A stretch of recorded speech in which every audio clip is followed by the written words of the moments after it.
Merci de nous retrouver ici à l'aéroport international de Maroua Salak où le président de la République du Cameroun est attendu. Candidat à sa propre succession, un grand meeting est prévu aujourd'hui même ici à Maroua. Et je suis avec vous pour commenter tout cela.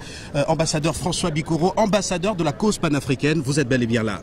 Je suis toujours là où l'Afrique est interpellée. Comme vous le constatez aujourd'hui, le Cameroun est une Afrique en miniature.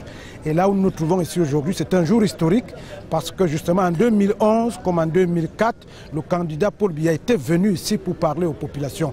Et quand vous voyez la grande mobilisation qui est derrière là, ça veut dire que les gens ont pris au sérieux ce qui va se passer ici aujourd'hui.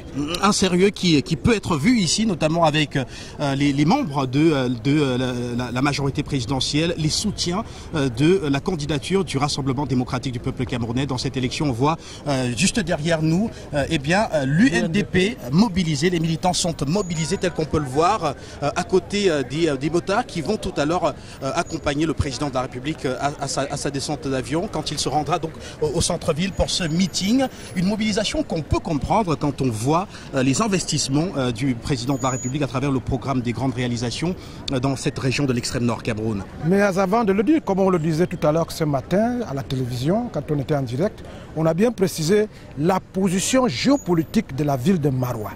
Et vous avez constaté tout à l'heure qu'une forte délégation tchadienne est venue ici pour accueillir le président Paul Biya. Et vous savez que le Tchad, comme le Cameroun, ce sont les premiers en Afrique, j'allais même dire dans le monde, d'une coopération sud-sud.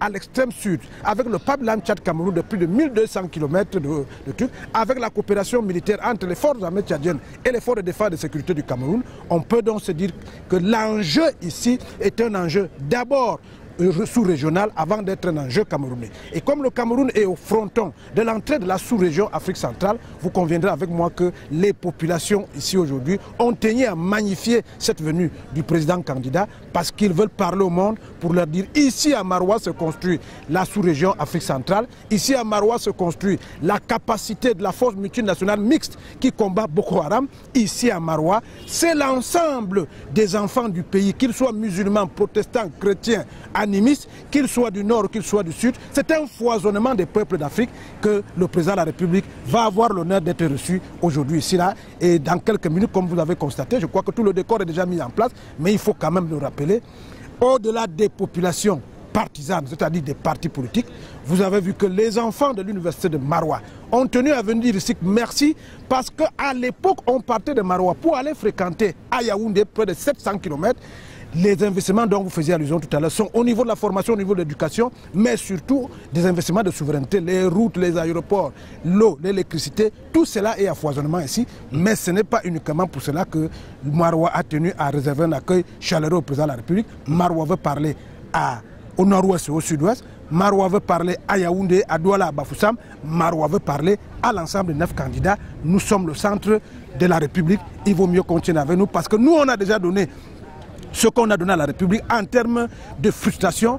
Les populations de Maroua, comme celles de la sous-région, ont partagé avec les forces de défense et de sécurité ce qui doit être fait dans la région du nord-ouest et du sud-ouest, c'est-à-dire travailler en étroite collaboration afin que les solutions pour le développement arrivent dans la paix, la sécurité et surtout la stabilité. Voilà, et donc nous sommes ici sur place à l'aéroport international de Maroua Salak. Nous prendrons l'antenne à tout moment pour vous permettre de vivre grandeur nature ce déplacement du président de la République dans la région de l'extrême nord Cameroun. On vous renvoie simplement l'antenne, au plaisir de vous revoir tout à l'heure.